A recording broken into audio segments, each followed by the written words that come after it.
El negocio que nosotros tenemos es una actividad empresarial, la más importante del mundo, tiene todas las características de respaldo en la corporación, de los mejores productos, de los mejores desarrollos, de una historia tremenda de 50 años de solidez en el mundo. Luego, ese no es el mayor problema en un tipo de negocios como esto. Yo evidencié que aquí había un gran negocio porque tiene un programa educativo muy estructurado y ese fue el que me hizo a mí tomar la decisión de hacer ese negocio. Yo creo que es importante porque si hay una buena o mala educación, eso determina el futuro de los seres humanos. Y cuando yo examino el programa educativo que tiene este negocio, lo que llego a la conclusión es que eso es lo más importante que yo he conocido. Yo vengo del mundo universitario, he trabajado por más de 8 años como rector de una universidad y he trabajado en el mundo académico por el tiempo que he estudiado y después ya como dirigiendo una institución universitaria, y siempre había cuestionado el modelo educativo tradicional por sus falencias y por las rutinas que ya ha creado a través de los siglos. Cuando conozco el programa educativo de e-comercio, encuentro que es muy importante para desarrollar el negocio porque toma a las personas y las transforma, hace una transformación profunda de los seres humanos y les hace creer en sí mismas, les hace evidenciar posibilidades y las hace tomar el control de su futuro. ¿Cuáles serían las características fundamentales que determinan este programa educativo? Una de las grandes sorpresas que yo encontré, yo entro como todas las personas a pegarme, digamos, a ese programa educativo porque me parecía siempre que la educación era importante. Cuando yo entro, encuentro que tiene 3 características esenciales. Yo lo he venido estudiando, he venido beneficiándome de él. Esas 3 características son, primero, que es un programa continuo, y eso es muy importante. Esa es una diferencia fundamental entre la educación tradicional y este programa educativo, y es que es continuo. La continuidad radica en que desde que una persona entra al negocio empiezan a educarla y esa educación nunca termina. La persona cuando puede estar ya muriendo, pero la persona tiene la posibilidad de estar estudiando y tiene la posibilidad de estar creciendo. Eso es fundamental. ¿Por qué es fundamental? Porque el modelo educativo tradicional es un modelo que no es continuo. Las personas estudian carreras y terminan las carreras y cultural y psicológicamente esas personas creen que están ya acabadas, que son productos terminados, y difícilmente ellas creen que tienen que seguirse educando hacia el futuro. Normalmente terminan las carreras y las personas salen a buscar qué hacer, pero no hay la concepción profunda de que tienen que educarse durante toda la vida. Aquí de entrada el programa educativo nunca le dicen que es por 3 años, a nadie le dicen que es por 6 meses, a nadie le dicen que es por 5 años y a nadie le dice que se va a graduar, porque lo que se busca es el éxito, es el crecimiento de las personas. Y esa característica me parece que es muy importante porque en 1991 en Colombia, el gobierno de Colombia reunió a un grupo de sabios que se llamó precisamente la Comisión de Sabios para la Educación, la Ciencia y el Desarrollo, y de esa Comisión de Sabios hizo parte Rodolfo Ginás, que es uno de los grandes genios que tiene Colombia en la medicina. Él fue el director del Instituto de Neurología de Nueva York. Estuvo en esa comisión Manuel Elkin Patarroyo y estuvo dentro de las personalidades, estuvo Gabriel García Márquez, y esa comisión determinó que, yo recuerdo que en uno de los resúmenes que esa comisión escribió, dice Gabriel García Márquez, que fue quien redactó el resumen final, dice: las condiciones de Colombia están dadas como nunca para el cambio social y la educación será el instrumento maestro. Dice él, pero no es cualquier tipo de educación la que necesita Colombia para transformarse. Dice, necesitamos una educación que sea inconforme y que sea reflexiva, una educación que vaya desde la cuna hasta la tumba, o sea, que sea continua. Dice, necesitamos una educación que nos inspire una nueva manera de pensar y que nos inste a descubrir quiénes somos en una sociedad que se quiera más a sí misma. Y cuando yo observo el programa educativo de PRONED, tiene esas características. La primera es que es continua. Y eso es fundamental porque en el año 2001, yo estaba viviendo en Europa y un día en la ciudad donde yo vivía bajé a comprar el periódico y encontré que había un aviso donde requerían un empleado para una multinacional y decía: se necesita gerente de recursos humanos para una empresa en el norte de España. Y a mí me emocionó ese aviso porque yo creía tener posibilidades para aplicar. Cuando yo veo en ese aviso decía abajo: no mayor de 29 años.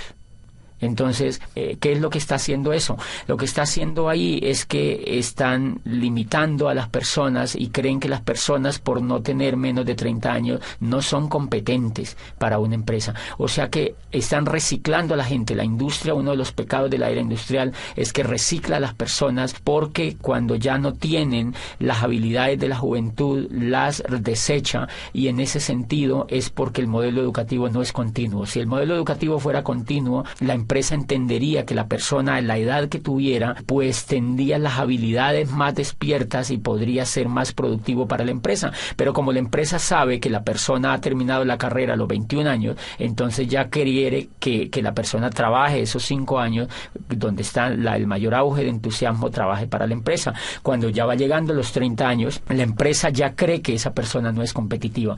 Y entonces, por eso, una de las cosas importantes que tiene este negocio es que yo he visto abuelitas de 75 años sentadas estudiando el PEC, he visto personas de 50, 60 años estudiando libros y volviendo a tener esperanza en que ellos pueden hacer algo importante en su vida, y eso lo logra la educación. José, cuéntanos por qué hay personas que no pueden tomar el programa educativo tan fácil o tan rápido como otras.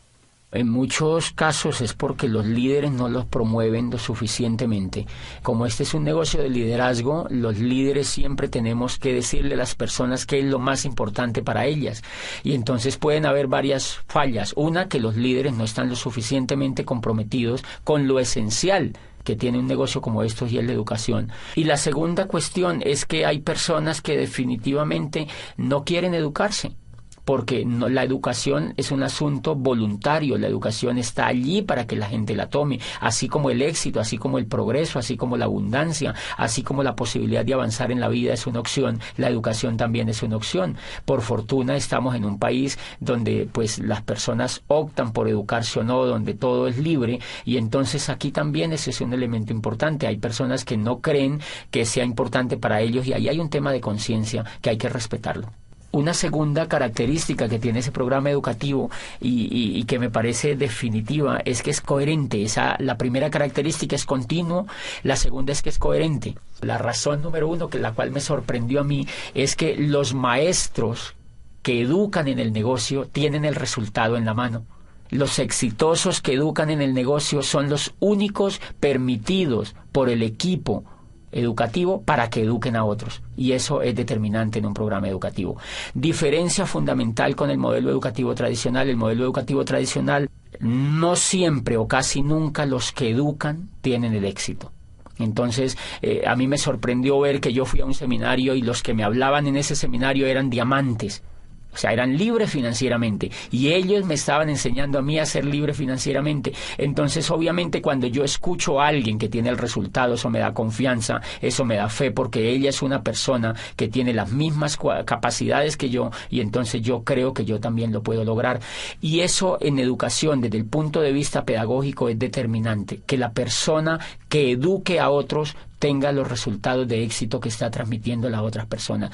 Yo, cuando conocí el mundo universitario, me daba cuenta que habían profesores, por ejemplo, que enseñaban administración de empresas y nunca habían tenido ninguna empresa. Entonces le enseñaban a los estudiantes a montar empresas, pero ellos jamás habían tenido la oportunidad de tener una empresa, ni nunca la querían tener, además. Y entonces encuentras tú profesores de finanzas, por ejemplo, que enseñan finanzas a los estudiantes, y ellos están quebrados financieramente. Yo recuerdo una vez, cuando yo estaba trabajando en el mundo universitario, entrevisté a un profesor y él daba macroeconomía, y entonces yo le pregunté, bueno, tú que sabes tanto de la economía, tú debes estar muy bien económicamente. Y me dijo, no, yo la verdad no estoy bien económicamente, tengo muchas deudas, tengo problemas financieros, pero es que eso hace parte de la microeconomía y yo lo que enseño es macroeconomía. O sea que es una cosa bastante interesante, y eso tiene mucho que ver con la incoherencia. Nuestro modelo educativo tradicional definitivamente se volvió muy incoherente, y entonces tú encuentras profesores que enseñan éxito, que hablan de éxito, pero ellos no lo tienen, que hablan de dinero, pero ellos no lo tienen, que hablan de empresas, pero ellos no lo tienen.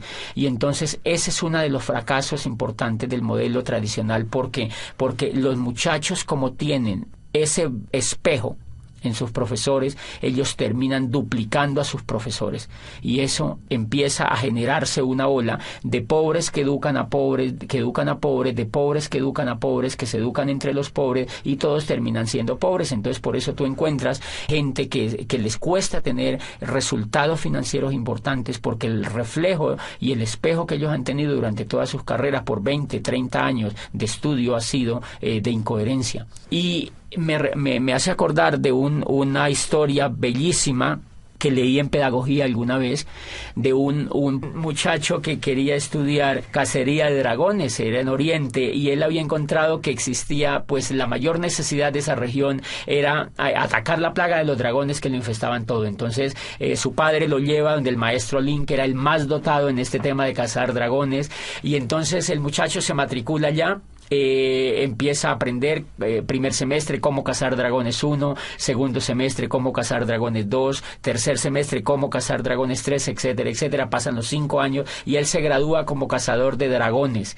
Están tan contentos la familia que van a celebrar con él el grado, lo abrazan, se toman fotos, llevan la abuelita, todos los familiares, las tías, los primos, etcétera, etcétera, y los amigos, y brindan ese día porque se gradúa el hijo como cazador de dragones. Estaban tan felices que lo matriculan inmediatamente en la maestría de cómo cazar dragones, profundo ya, una maestría es una especialidad importante, y entonces el muchacho se queda ahí mismo en esa escuela de cazadores de dragones con su maestro dirigiéndole la maestría, y entonces ya empieza a profundizar cómo cazar dragones en el aire, cómo cazar dragones en el mar, cómo cazar dragones pues en la selva, y se especializa y termina la maestría. Vuelven y celebran a los 2 años y medio, 3 años, él termina, lleva 8 años estudiando cacería de dragones, y entonces celebra y sale como magíster en cacería de dragones. Se va al campo a cazar dragones y al cabo de 10 años regresa muy triste, ya más avanzado de edad. El muchacho ya está entrando en los 30 años, 30 y pico de años, y entonces le dice al maestro, maestro, yo estoy muy triste. Y le dice, ¿por qué estás triste? Le dice, mire, yo estudié aquí contigo en esta escuela cacería de dragones, fui aplicado, nunca me supleteé, nunca habilité, hice todo lo que tú me dijiste, repetí todas las asignaturas, hice todo el pensum, y me gradúo como cazador de dragones, y no solo me gradúo como cazador de dragones, sino que hago una maestría en cómo cazar dragones a nivel de especialidad. Me gradúo de magíster como uno de los más brillantes estudiantes, y llevo 10 años en el campo, y no me puede creer, maestro, no solamente no he cazado ni un dragón, sino que ni siquiera lo he visto. Entonces el maestro se queda viéndolo y le dice, hijo, no te pongas triste. Vamos a hacer lo siguiente, vas a volver al campo durante otros 5 años y vas a trabajar muy duro en cómo cazar dragones. Si al cabo de 5 años no has logrado cazar ningún dragón, se le acercó al oído y le dijo, haz como yo, dedícate a enseñar a los hombres el noble arte de cómo cazar dragones. Me parece que mucho le pasa a la educación tradicional eso. La incoherencia de la educación tradicional en general radica en que el gran cúmulo de profesores que enseñan no tienen los resultados, y entonces duplican la incoherencia, y por eso la gente sale preparada para no hacer nada, porque ellos han visto que los profesores no hacen exitosamente lo que les han enseñado. La coherencia es tan importante en la pedagogía y en la educación en general que en la historia de la raza humana solamente ha habido 2 momentos importantes de éxito en la educación, y esos éxitos han estado ligados especialmente con el valor de la coherencia. El primero se presenta en el siglo de oro de Pericles, en la Grecia clásica, donde allí nace la historia. Imagínense que allí vive Herodoto, y Herodoto no estudia historia, sino que Herodoto hace historia. Herodoto escribe la historia de los griegos, y allí nace el padre de la historia, que es él.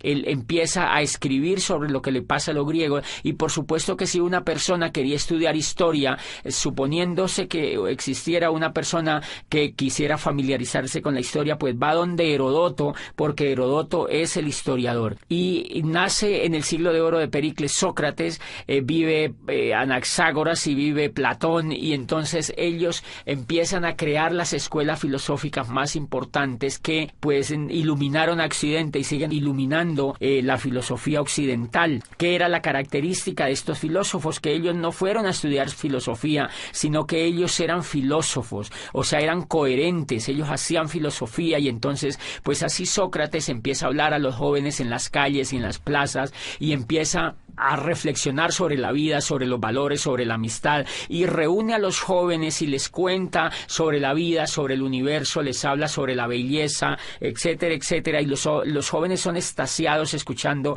a Sócrates, de manera que esa coherencia que él tiene de no enseñar filosofía, sino de hacer filosofía, hace que Platón, por ejemplo, se interese en la filosofía y hace que otra cantidad de discípulos que surgieron a raíz de la aparición de Sócrates en la escena ateniense, pues empiece a duplicarse, y lo que se duplica entonces es el éxito de la coherencia. Y nace también en el siglo de oro de Pericles la tragedia.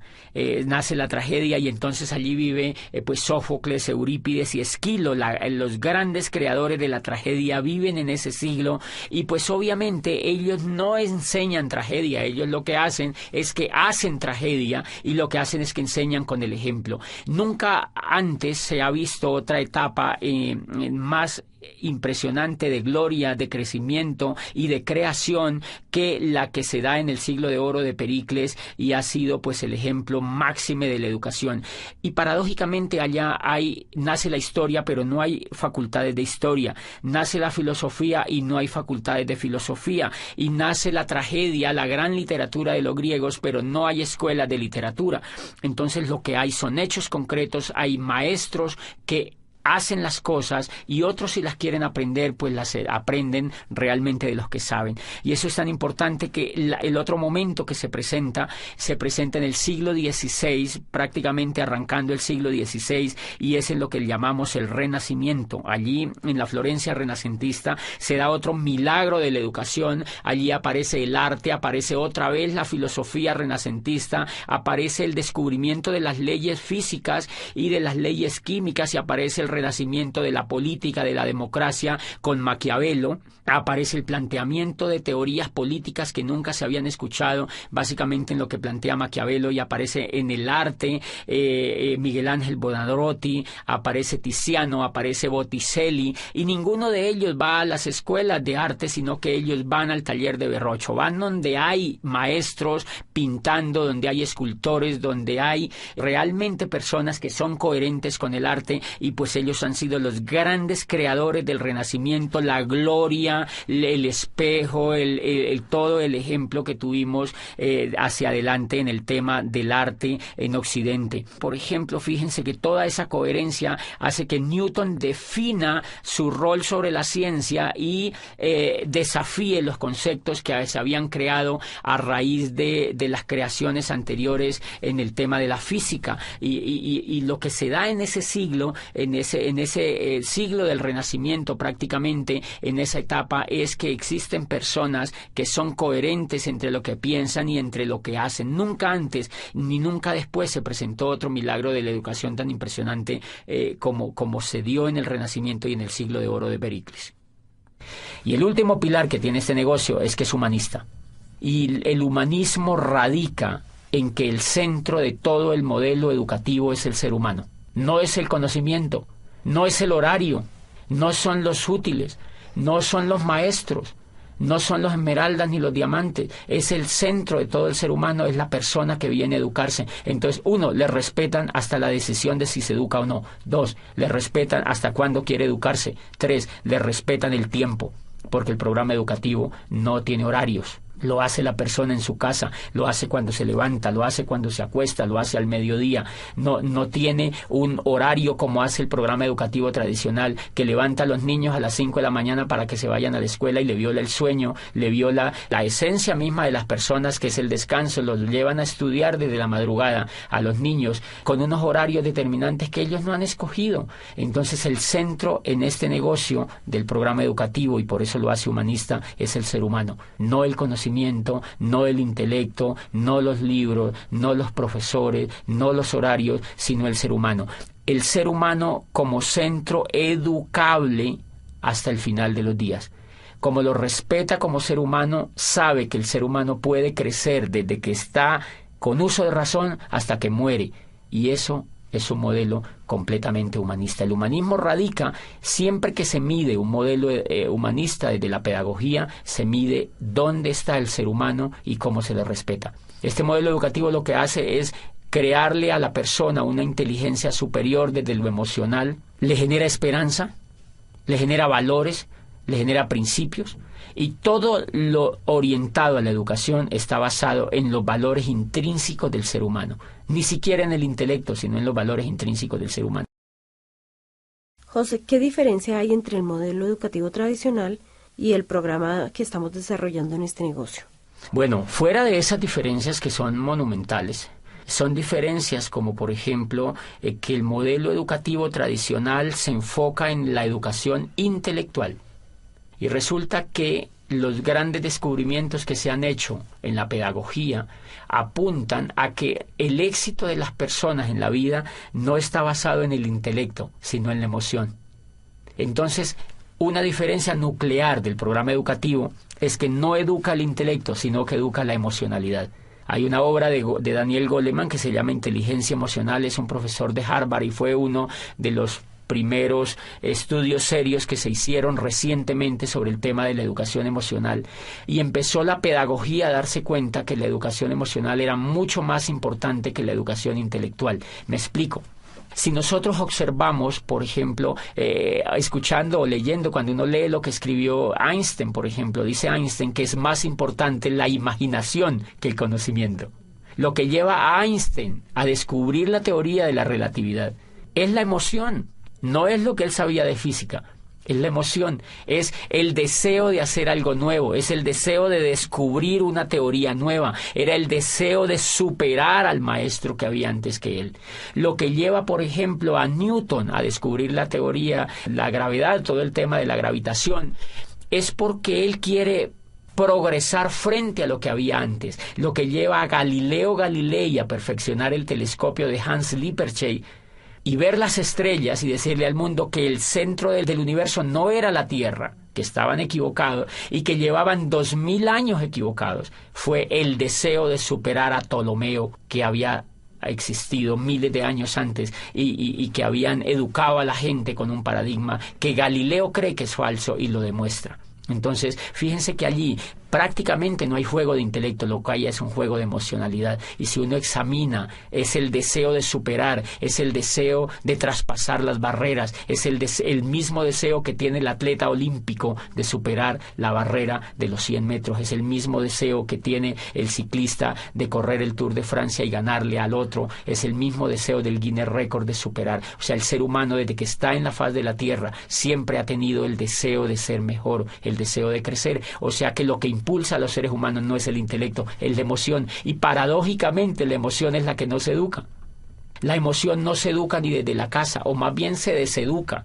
Se crean hábitos perversos frente a la emoción, y cuando uno llega a la escuela, lo que menos se le educa es la emoción. Entonces termina uno fracasado porque no le han educado el motor que tienen todos los seres humanos, y es la inteligencia emocional. La inteligencia emocional es lo que logra que una persona como Shakira, por ejemplo, a quien la despreciaban por su voz en el colegio, porque no era competitiva frente a los estándares que la profesora tenía, lo que hace que ella se vuelva en una de las cantantes más impresionantes a nivel mundial es la fe que ella tiene, es la confianza que tiene en ella misma, es la esperanza en el futuro que ella tiene, y es la capacidad que ella tiene para transformar los hechos que la rodean. Eso no es intelectual, eso es emocional. Gabriel García Márquez, desde que entra al mundo universitario aquí en Bogotá y estudia en la Nacional, de una lo que ve es que él no iba a ser un buen abogado y que el modelo que lo estaban metiendo educativo no le convencía. Él se retira de la universidad, y lo que lo lleva a hacerse el mejor escritor del mundo es el deseo, es el sueño,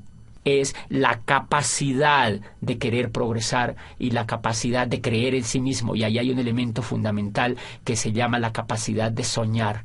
La capacidad de soñar es un elemento emocional. Y si ustedes examinan, esa es una diferencia importante. El sueño, por ejemplo, está prácticamente vetado en la educación tradicional. Tú estudias 20, 30 años en la educación tradicional y normalmente a ti nunca te hablan de sueño. Nunca tú ves a un profesor hablándote de que es importante soñar. Nunca te hablan de que es importante soñar, porque ese elemento es casi cursi en la educación tradicional. Y si tú examinas todo el progreso de la historia de la raza humana, humana, tú encuentras que los únicos que han transformado el universo han sido los soñadores. Entonces, si los soñadores han sido los que se inventaron la física, la química, la matemática, la astronomía, la música, la literatura, los que han dado los grandes avances han sido los soñadores, ¿por qué la educación no habla de sueños? ¿Por qué el sueño está prácticamente vetado? Y a uno no le hablan de sueños en la educación tradicional, a uno le da el sueño. Pero realmente allá nunca ve uno, en general uno no ve profesores soñadores. Y me llama la atención eso porque uno de los elementos importantes, la diferencia de los seres humanos con los animales, es que los seres humanos se difieren en que los seres humanos somos soñadores. Los animales no sueñan. Los animales vienen programados genéticamente para repetir lo mismo que ha hecho su especie a través de miles de años.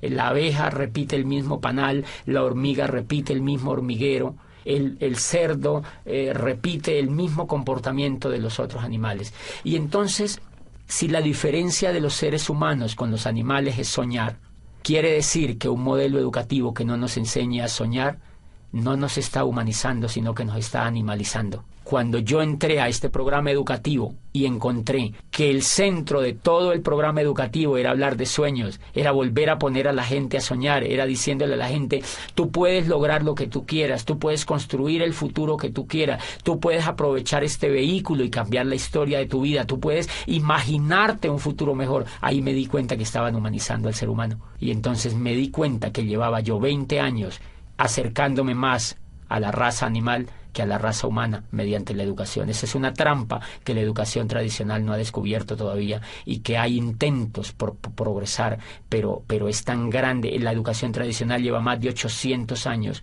haciendo lo mismo y no la han cambiado prácticamente ni un ápice. De manera que hay que entenderla, es un modelo muy complicado de cambiar, pero nosotros podemos hacer cosas por los demás y yo pienso que la labor que está haciendo el modelo educativo de este negocio pues es impresionante, porque en lugar de cuestionar lo que ya hay, hacemos realidades los sueños de muchas personas con una herramienta que es verdaderamente revolucionaria desde allí. Y los sueños son emocionales, ese es un elemento. Otro elemento como ejemplo es la confianza. Si tú te das cuenta, los Estados Unidos de América en estos momentos han entrado en una recesión. ¿Qué es la recesión? Carencia de confianza en la economía. No es que no tengan dinero, lo que pasa es que no quieren invertir el dinero. Los bancos no quieren prestar. ¿Por qué no quieren prestar? Porque no tienen confianza. ¿Por qué no quieren comprar finca raíz? Porque no hay confianza. ¿Por qué no hacen negocios como antes? Porque no hay confianza. O sea que el elemento, por la confianza se cae la bolsa de valores de Nueva York. Por la confianza, imagínate, la confianza no es intelectual, es emocional. Y entonces si la confianza es la que es capaz de mover la economía del mundo, ¿por qué no se educa en la confianza? ¿Por qué no se educa a los niños a que sean confiables? Si ustedes observan afuera, se van a dar cuenta que las personas que tienen éxito es porque son confiables. Las personas que no tienen éxito es porque no son confiables. El éxito económico y el éxito en todas las etapas de la vida radica en la confianza. La confianza que la familia le tiene a uno determina el éxito que uno tiene con la familia. Si uno no es confiable, ni la misma familia lo apoya. O sea, ¿qué quiere decir? Que la confianza es un factor determinante en el progreso de los seres humanos y nunca se enseña. Entonces, una de las cosas que me llama poderosamente la atención es que este modelo educativo de e-comercio moldea la confianza de las personas. Cada vez nos enseñan mediante CDs, mediante seminarios, mediante convenciones, mediante libros, mediante la asociación, nos enseñan que tenemos que ser personas confiables, no solo para ese negocio, sino para todo lo que hagamos en la vida. Claro, cuando una persona se vuelve confiable, puede progresar en todos los aspectos de la vida. Y ese es un elemento. Este negocio educa en valores, en volver soñadores, en el valor de la imaginación, en el valor de la confianza, en el valor del perdón, en el valor de la asociación, que es fundamental. La asociación, fíjate que en la educación tradicional, uno de los elementos que me gustó de este negocio es que cuando yo entré me empecé a asociar con gente rica. La gente que te educa es gente rica, es gente que tiene lo que uno quisiera tener. La educación que yo había tenido me asociaba era con gente que no tenía los resultados. Entonces, obviamente, si las personas se asocian, si una persona se asocia con gente que viola la ley, esa persona le da por violar la ley. Si una persona se asocia con gente fumadora, se quiere volver fumador. Igual, si una persona se asocia con gente rica, se quiere volver rico. Si una persona se asocia con gente pobre, se quiere volver pobre. Porque Dios los hace y ellos se juntan, dice el dicho. Entonces tú encuentras, claro, si una persona es educada en un medio pobre, donde no ve resultados, la persona lo único que va a duplicar es pobreza. Este modelo de negocio tiene la facultad de asociar a las personas con gente que tiene resultados de abundancia, y entonces eso se pega en las otras personas. Por eso crea como una especie de ambiente donde hay muy fácil la posibilidad de la duplicación, porque las personas siempre están viendo resultados y siempre están viendo posibilidades y siempre están viendo coherencia y siempre están viendo progreso. Otro elemento importante es que cuando uno se asocia en este negocio, uno encuentra gente que no se queja, gente que no habla de pobreza, gente que no te habla de crisis, gente que no te habla de fracaso, gente que no te habla de pérdida. Acá siempre te van a hablar de ganancia, de prosperidad, de abundancia, de riqueza, de amistad, de perdón, de valores, de familia, de crecimiento. Entonces, obviamente, si te están hablando todo el tiempo de eso y tú lo vives, a ti eso se te va pegando y te dan ganas de ejercerlo. ¿Tú consideras que este programa educativo es importante para un negocio multinivel? Sí, totalmente definitivo. Y una de las diferencias que tiene, digamos, montar un negocio de network marketing con montar un negocio tradicional es que el que monta un negocio tradicional, primero, en la universidad no le han enseñado actitudes de ser empresario. La diferencia entre una persona que es empresaria y alguien que no es empresaria es la actitud.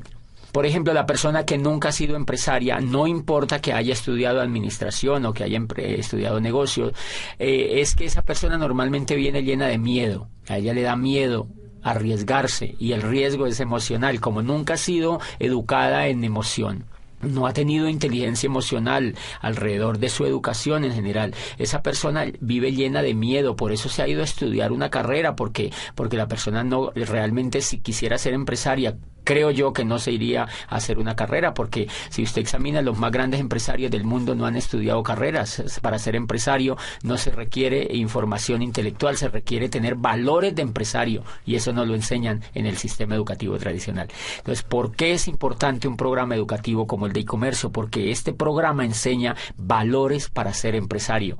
Valores que uno no trae para ser empresario. Todo el negocio aquí es quitarse el miedo. Todas las personas vivimos llenas de miedo. Nosotros vivimos con el miedo. Miedo a arriesgarnos, miedo a ser el oso, miedo a quedar mal, miedo a que nos vaya mal. Siempre pensamos en qué pasa si nos va mal. O sea que llevamos mucho miedo por dentro, y esa es la razón número uno porque la mayoría de personas no son empresarias. Resulta que el miedo es el aliado número uno de la pobreza.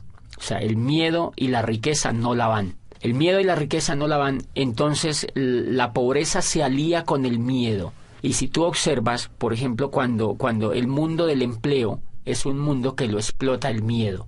¿Por qué uno se vuelve empleado? Yo fui empleado durante 8 años. ¿Y por qué no era empresario? Porque me daba miedo. O sea, que yo era empleado era porque no podía hacer otra cosa. Cuando este programa me educa y me saca el miedo, a mí se me ocurre lanzarme a ser empresario. Entonces, ¿por qué es importante el programa educativo? Porque te va a sacar el miedo.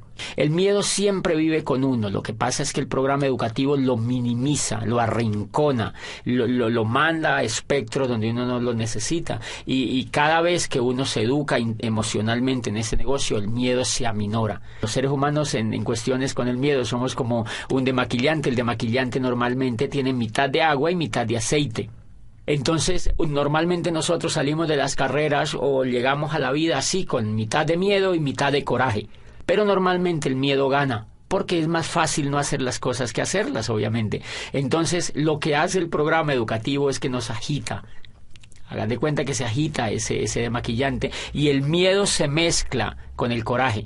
Y entonces, como el miedo se mezcla con el coraje, no nos puede ganar. Y entonces uno sale y da un plan, uno va y muestra los productos, uno va y hace un auspicio, uno hace algo en el negocio. Y cuando uno se ha dado cuenta, nos hemos dado cuenta que cuando uno deja de escuchar el programa educativo, deja de educarse emocionalmente, vuelve y se aparta el miedo, y vuelve el coraje, se aparta, y entonces uno para de hacer el negocio. O sea que todo el negocio en los seres humanos consiste, para ser empresarios, en quitarnos el miedo. Y por eso es importante, porque las personas llegan pues llenísimas de miedo, y eso es lo que va ocurriendo en la mente de la gente. Cuando la gente se empieza a quitar el miedo, empiezan a sentir poder. Por eso es que yo no le recomiendo a ninguna persona que sea empleada que se salga de los empleos. Cuando inician el negocio, me preguntan, ese negocio me parece muy bueno, yo me quiero salir del empleo, yo quiero dedicarme solo a esto. Yo le digo, prohibido, porque esa persona no se ha sacado el miedo todavía. No le recomiendo tampoco, porque si esa persona ya se hubiera sacado el miedo, ya mínimo era platino en ese negocio, o era esmeralda, o era diamante. La razón por la cual no ha calificado es porque tiene miedo, Entonces es muy recomendable que las personas se vayan sacando de a poquito el miedo y que valoren sus empleos, que se vuelvan buenos empleados, es decir, que hagan bien sus funciones, pero poquito a poco se van quitando el miedo. Y cuando se quiten el miedo, se quitan al jefe también. Pero antes de que se quiten el miedo, no se lo van a poder quitar. Entonces es fundamental, y además las emociones, la excelencia, dice Aristóteles, no es un acto, sino un hábito. Y lo que busca este programa educativo es volver a la gente excelente.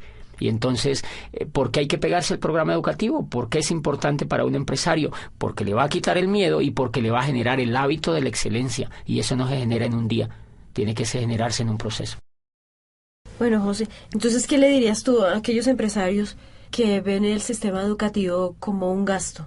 Bueno, más que decirles, es como evidenciar qué es lo que pasa normalmente con un empresario nuevo que ingresa al negocio y no es que no le guste, porque a ellos les gusta, lo que no les gusta es pagar. Entonces, porque el programa educativo tiene un costo. Si tú observas la carrera que has hecho, eso te ha sacado dinero y tiempo, mucho dinero y mucho tiempo. Y tienes que evaluar los resultados que tú tienes con eso que has hecho. Luego acá, si tienes un programa educativo que es altamente competitivo, que es diferente a lo que has hecho y aquí vas a construir el futuro, pues lo menos que puedes hacer es pegarte al programa educativo. ¿Por qué la gente no se pega? La gente no se pega porque está acostumbrada a no invertir en su mente. En general, la gente hace las carreras porque todo el mundo las hace. En general, la gente va a las universidades porque si no va a las universidades, los papás los recriminan. Entonces, es como un poco para dónde va Vicente, para dónde va la gente, porque es culturalmente aceptable que un pelado salga de la universidad y lo primero que la mamá se queda viendo es, salga del colegio y ahora ¿cuál universidad va a entrar? Es un imperativo social. Pero normalmente ellos no están interesados en invertir. Ellos no están interesados en general, sino que la cultura los avienta a eso. ¿Qué es lo que pasa acá? Que como es mucho más libre y es mucho más optativa la decisión, más aún que hay que aclarar que este programa educativo es totalmente voluntario para los empresarios. Ninguno de nosotros podemos obligar a un empresario a que se pegue al programa educativo.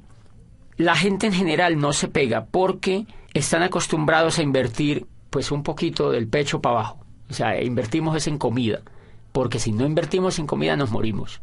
Entonces la gente compra carne, compra cebollas, compra tomates, compra mercado y compra cosas para comer, pero casi no compra cosas para alimentar la mente. Entonces la mente la alimentan con televisión, la alimentan con programas de radio, la alimentan con noticieros, la alimentan con negativos, la alimentan con charlas con los amigos, lamentándose de la vida y hablando de la crisis.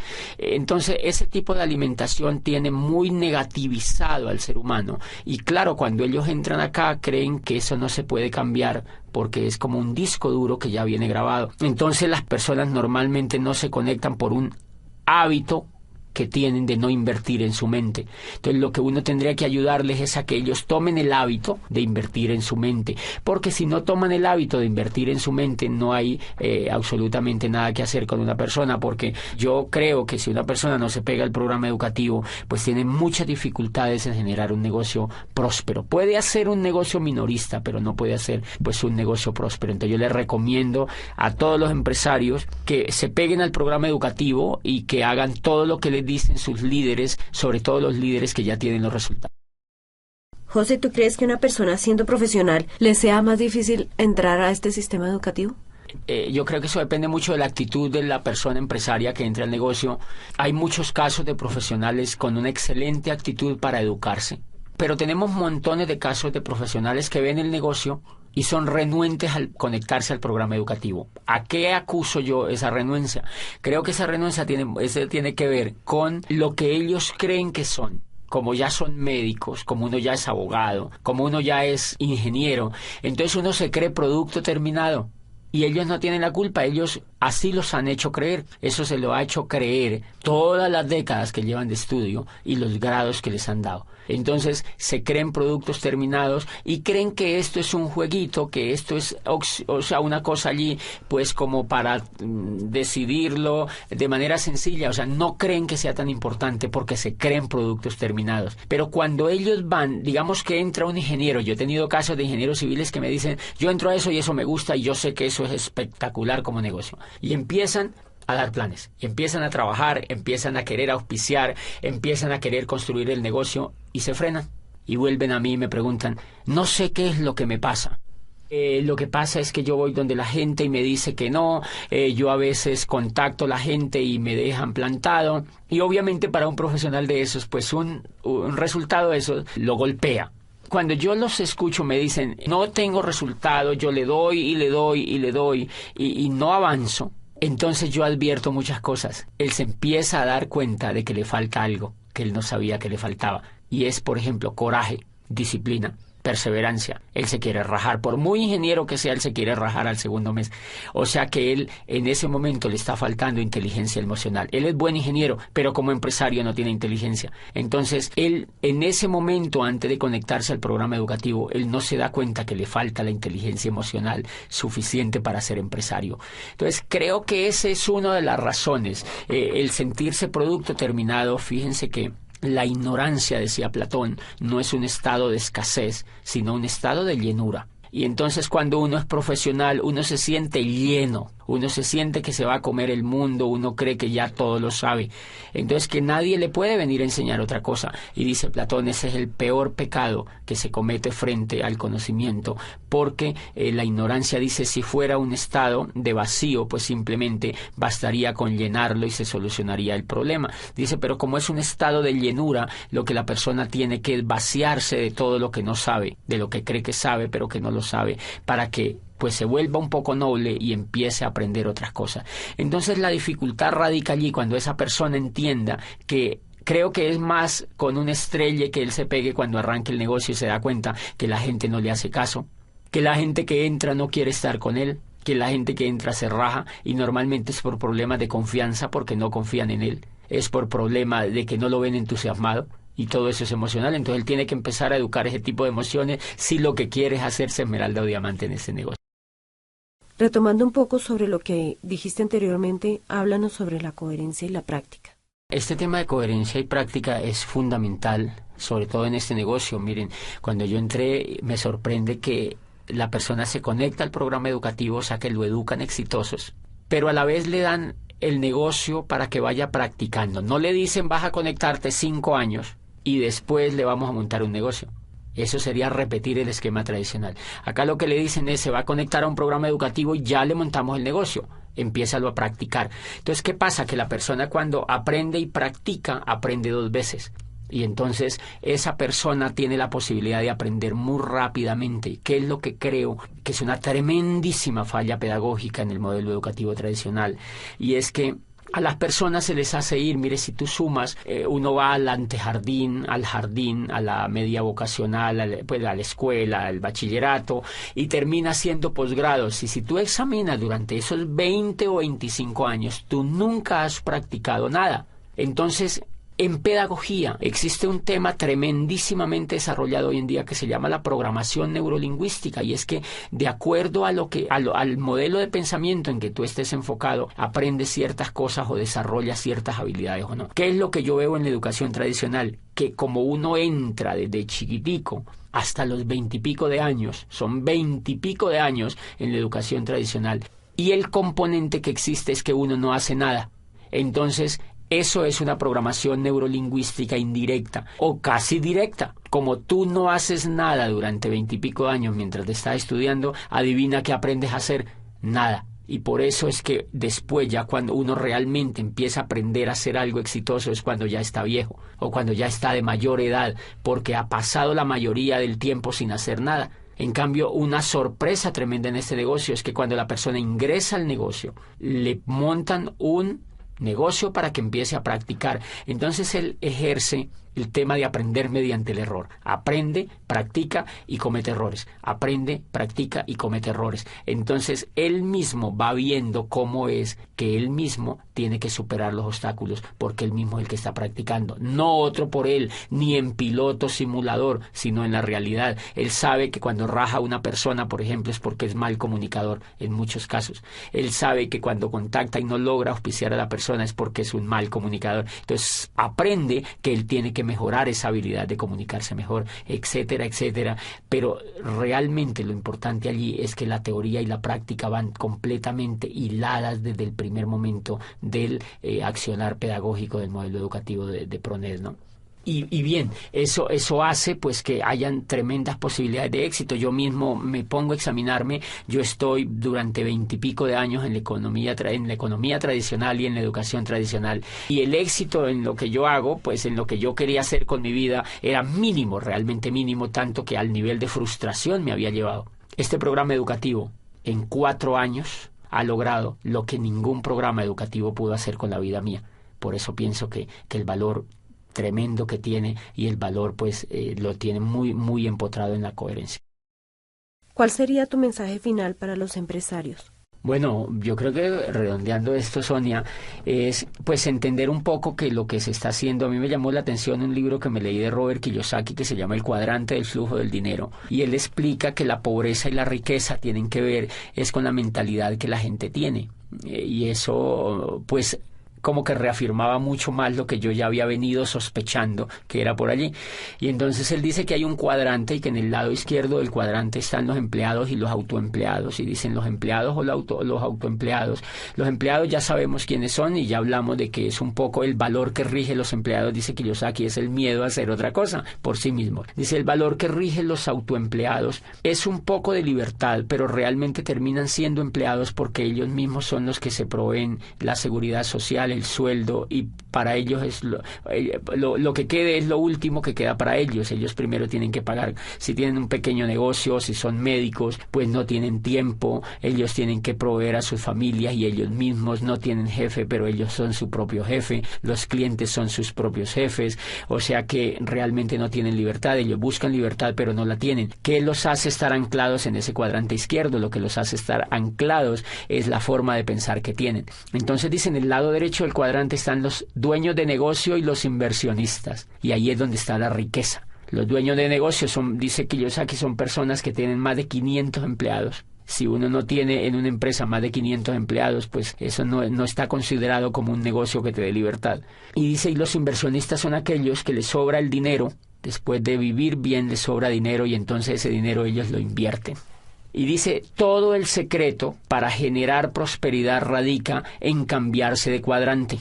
Si una persona quiere generar prosperidad y quiere ser rica, tiene que cambiarse de cuadrante. O sea, no es una cosa de yo quiero ser rico. Si tú no sabes cómo es el camino, no lo podrías lograr. Entonces, lo que dice Kiyosaki es el camino real para que una persona se cambie de cuadrante. Es la educación, dice él, no es simplemente una voluntad de querer o brincarse de cuadrante, sino educación. Entonces yo pues insto a las personas y los empresarios a que inicien el camino de cambiarse de cuadrante. Yo pienso que eso es como las manecillas del reloj, va dando vuelta y en la mente va ocurriendo un cambio que te va llevando hacia el otro cuadrante. Es una típica manera de pensar. Uno, por ejemplo, cuando está en el cuadrante izquierdo, uno piensa como pobre. En general los pensamientos son de escasez. No me alcanza la plata, hay crisis, no me va bien en los negocios, no me alcanza el dinero, etcétera, etcétera. No sé para dónde voy, se queja con todo el mundo. Esos son puros pensamientos de pobreza. Cuando te empiezas a educar y cambia la forma de pensar, te vas entrando hacia el otro cuadrante y entonces en ese camino vas empezando a hacer el negocio, y cuando llegas al cuadrante derecho es porque empiezas a calificar como esmeralda o diamante, o sea, te vuelves dueño de un negocio, y ahí es donde empieza a generarse realmente la prosperidad. Infortunadamente en el mundo tradicional no hay modelos educativos que cambien a la gente de cuadrante. Por eso tú encuentras personas en la economía tradicional que montan negocios, trabajan unos años, se quiebran. Imagínate que la Cámara de Comercio tiene unas estadísticas donde dicen que el 95% de los negocios de las empresas que se montan se quiebran en los primeros 5 años. pero nadie se ha puesto a investigar por qué es que se quiebran. La mayoría de la gente le echa la culpa a la economía, al modelo económico, a la falta de posibilidades, y eso no es real. Entonces las personas montan los negocios, duran 5 años trabajando en ellos, se quiebran, recogen lo que les queda, montan otro, vuelven y se quiebran, recogen lo que les queda, intentan ya con otro, y cuando ellos se dan cuenta que como que no funciona nada, le echan la culpa al gobierno, le echan la culpa al país donde viven, y dicen, no, yo me voy para Europa, yo me voy para los Estados Unidos, y terminan en España, allá haciendo otra cosa, y no se dan cuenta que el problema no era ni de la economía, ni de la familia, ni del gobierno, ni del país donde vivían, sino que el problema era lo que ellos tenían en la cabeza. Entonces, como ellos se llevan la cabeza para allá, el problema sigue, pero en España. Entonces, eso que nos está diciendo, que si un país quiere tener riqueza, un país tiene que enfocar su educación en que la gente se cambie del cuadrante, de que se cambie de un cuadrante de empleado o autoempleado y que se vaya al cuadrante de ser empresario. Por eso yo insto a los empresarios de América Latina a que motiven a las otras personas que conocen a que se peguen a un programa educativo que en el fondo lo que va a hacer con ellos es cambiarlos de cuadrante para que logren no solo el éxito en este negocio, sino en cualquier cosa que ellos pues emprendan en la vida.